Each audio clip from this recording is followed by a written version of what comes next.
السلام علیکم ورحمۃ اللہ وبرکاتہ نحمده ونصلی علی رسولہ الکریم اما بعد۔ آج کا سبق سن لیجئے۔ آج کے سبق کی سرخی ہے پیارے اللہ سے دوستی کیجئے، پیارے اللہ سے محبت کیجئے، پارٹ نمبر 95۔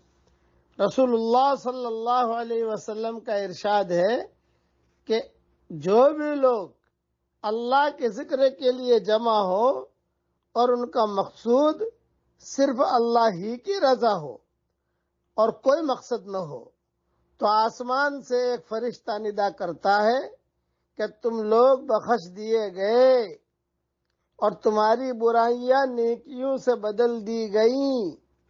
دوسری حدیث میں ہے اس کے بالمقابل جو اجتماع ایسا ہو کہ اس میں اللہ پاک کا کوئی ذکر ہو ہی نہیں، تو یہ اجتماع قیامت کے دن حسرت اور افسوس کا سبب بنے گا۔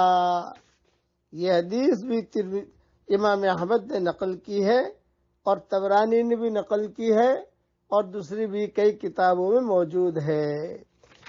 خلاصہ کلام یہ یعنی اس اجتماع کی بے برکتی اور اذاعت پر حسرت ہوگی، اور کیا بعید ہے کہ وبال کا سبب کسی وجہ سے بن جائے۔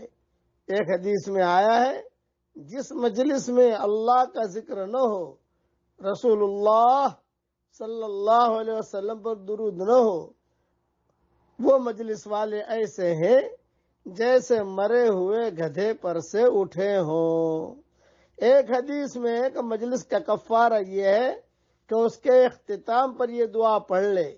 پڑھو میرے ساتھ، سبحان اللہ و بحمدہ، سبحانک اللہم و بحمدک،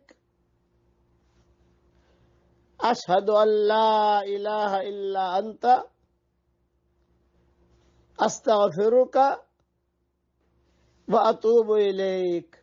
کوئی بھی مجلس ہو، گھر میں بیٹھے ہیں، مشورہ کر رہے ہیں، باتیں کر رہے ہیں، کھڑے ہو تو کھڑے ہوتے ہی یہ دعا پڑھ لو، تو یہ دعا پڑھ کر بہت فائدہ ہوتا ہے۔ دوسری حدیث میں یہ ہے جو بھی مجلس ایسی ہو جس میں اللہ کا ذکر، رسول اللہ صلی اللہ علیہ وسلم پر درود شریف نہ ہو، وہ مجلس قیامت کے دن حسرت اور نقصان کا سبب ہوگی۔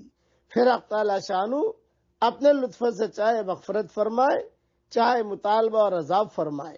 ایک مجلس میں یہ ہے کہ مجلسوں کا حق ادا کیا کرو، اور وہ یہ ہے کہ اللہ کا ذکر ان میں کثرت سے کرو۔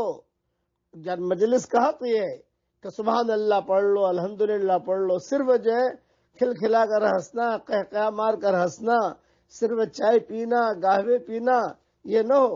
کبھی سبحان اللہ پڑھ لیا، کبھی درود شریف پڑھ لیا، کبھی لا الہ الا اللہ پڑھ لیا، یہ مجلس کا حق ہے۔ اللہ تعالی ہم سب کو عمل کرنے کی توفیق عطا فرمائے، آمین۔ وآخر دعوانا ان الحمدللہ رب العالمین۔